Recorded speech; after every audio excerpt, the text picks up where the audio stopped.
Modificando la inteligencia del ecosistema.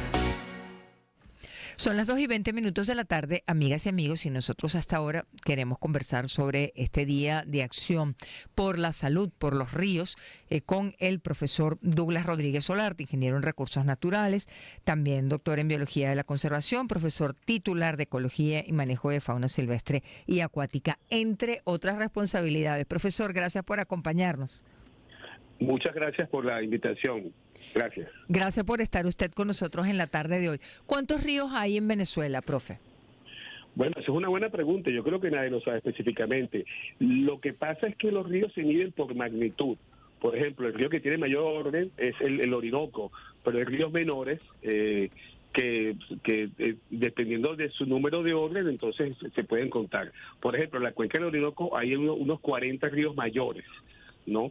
Pero si contamos las quebraditas, los ríos pequeños y más aún los ríos intermitentes, que son los que nunca se ven, podrían ser miles. Entonces no tenemos una cuenta de cuántos cursos de agua tenemos en el país. No, sí tenemos, pero sí tenemos los ríos principales. ¿Cuáles son? ¿Cuántos son? Por ejemplo, los ríos costeros, habrá unos 30 ríos que son de importancia. Se han contado los ríos en función de su potencialidad como proveedores de agua potable inicialmente. Ahora los estamos contando en función de su importancia en la biodiversidad. Los ríos, por ejemplo, como digo, de la costa, hay grandes ríos principales, ¿no? El Tocuyo, el Aroa, el Yaracuy, el Tuy, el Manzanares, el Neverí, Lunares, esos son los más grandes que hay, ¿no? De la costa.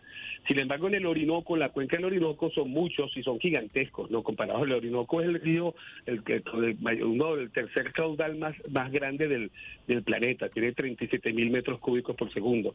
Entonces, podrás imaginar que toda esa gran variedad de ríos que contribuyen son de verdad grandes, incluso también los que vienen de Colombia, claro. Claro, que también recibimos. Entonces podemos hablar de miles de ríos, visto así. Miles de ríos en función de, si lo ves desde la escala, en función de la escala están las quebraditas, como por ejemplo las quebraditas que vienen del parque del Ávila, del Guaraná Repano, son el Cacatuche, todo eso son ríos, pero son quebradas, que llamamos quebradas o arroyos. Después vienen ríos más grandes cuando se unen un arroyo con otro, así como el río Guaire, como el río San Diego, por ejemplo, y así van creciendo. Si los contamos individualmente, son miles. Son miles, perfecto. Profe, ¿y cuál es la salud de esos ríos? ¿Cómo están nuestros ríos principales?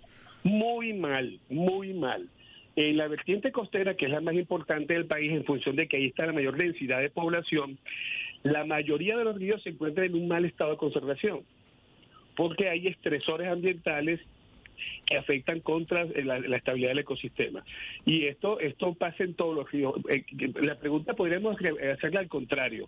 ¿Cuáles ríos están bien? Y probablemente los ríos que estén bien son pequeñas quebradas que vienen de áreas protegidas, como los parques nacionales, o áreas aisladas que son muy remotas. De resto, todos los ríos costeros del país, por lo menos, están afectados. Algunos muy mal. Por ejemplo, el Tuy, el Tuy es uno de los ríos más contaminados del continente, ¿no? El río Tuy recibe las descargas del río Guaira, del río Grande también, y viene muy contaminada. Sin embargo, el río Tuy en su cuenca baja es un prodigio de recuperación en parte porque tiene pesquerías, ofrecen áreas inundables para la agricultura.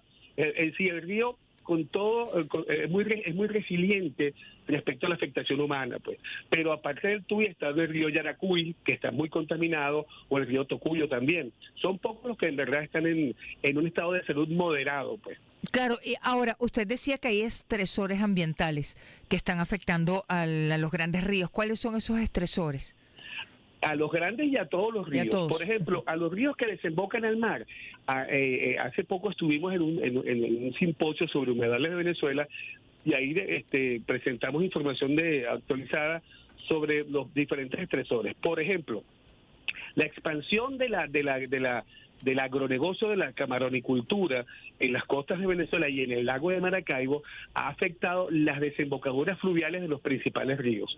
Eso ha traído como consecuencia una disminución en la integridad de los ríos, en el estado de salud, pero también una pérdida de la diversidad biológica, pérdida de la cosecha pesquera y contaminación de todo tipo. Ese sería uno de los estresores, pero son muchos. Los principales son la contaminación por efluentes, como hemos hablado, la deforestación de las cuencas altas y bajas, la transformación de los cauces por modificación de los mismos, ya sea Claro. por canalización, por ejemplo.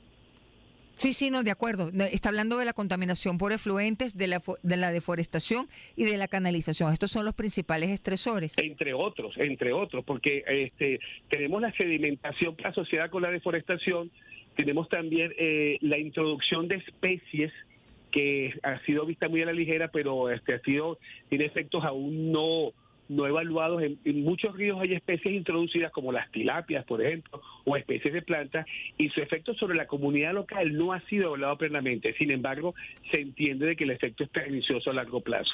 Claro, estas especies introducidas en algunos cursos de agua.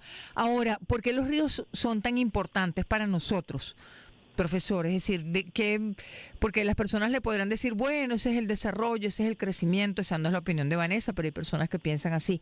¿Por qué es importante conservar los ríos? Sí, yo sé que esa opinión lamentablemente está muy difundida incluso en los sectores académicos, y es una opinión frívola y despiadada frente a la información académica sobre los ríos. Pues los ríos simplemente tienen, si lo vemos de manera egoísta, tienen agua dulce. Los proveedores de agua dulce en este planeta son los ríos, los lagos y las capas acuíferas. Pues nosotros, por ejemplo, fíjate, en los ríos costeros, los que van al Mar Caribe, acumulan entre todos ellos unos 250 metros cúbicos por segundo. Solamente esa cantidad de agua dulce serviría para suplir todas las necesidades de las principales capitales nacionales. Sin embargo, más de la mitad de esa agua dulce está totalmente perdida porque está contaminada, claro. Y representa un peligro sanitario no solamente para los ecosistemas, sino también para la gente.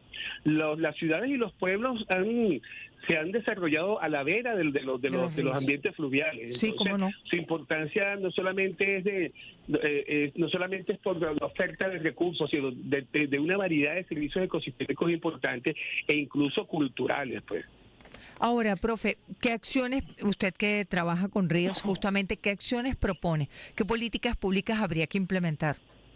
Bueno, nosotros estamos empeñados desde hace muchísimo tiempo y en diferentes escenarios locales y extranjeros en que para crear conciencia hay que crear también una capa de información disponible para la población. Nosotros tenemos que acceder a la información sobre el estado de los ríos, sobre el estado de conservación, sobre el estado de las aguas. ¿Quién la pero tiene? Para eso también tenemos que generarla, porque no hay información disponible, accesible, porque, por ejemplo, las empresas que hacen evaluación de impacto ambiental no pueden ser evaluadas en función de sus productos porque esos datos no se conocen. Nosotros estamos proponiendo un laboratorio nacional de ríos que se encargue del monitoreo, restauración y conservación de los ríos allende las figuras de protección que existen como los parques nacionales u otras estrategias. Nosotros creemos que esa es la vía única. Bueno, además de la inclusión de verdad decidida de la conservación de la naturaleza con base en la evidencia científica en los programas de estudio. Ahora, que sería lo más importante. Profesor, ¿quién debería crear ese laboratorio? Es decir, ¿qué instancia lo crea? ¿Ante qué instancia se adscribe? ¿A qué instancia se adscribe? Bueno, gracias por la pregunta. Eso lo vamos a crear tú, yo y todos nosotros. La idea de ese laboratorio es que la ciudadanía común haga ciencia ciudadana a la par de la colaboración científica y del ciudadano de a pie. Pues la idea es que los centros académicos, las universidades, centros de estudio, se combinen con los ministerios, con las agencias gubernamentales para instalar, no solamente de manera jurídica, sino de manera física, laboratorios y áreas de conservación específica para los ríos. Yo creo que eso es un trabajo que puede ser, que yo creo que sí es posible. El panorama es muy desalentador, sobre todo por lo que usted bajo el ha efecto dicho, del ¿no? cambio climático, sin contar el cambio climático que va a ser mucho peor. Pero nosotros estamos esperanzados porque definitivamente la carencia de agua, la pérdida del patrimonio nacional es acelerada, rápida y contundente. Profesor, muchísimas gracias por acompañarnos en la tarde de hoy. Bienvenido también. Muchísimas gracias. Muchas gracias por la invitación. A la orden. Gracias por estar con nosotros.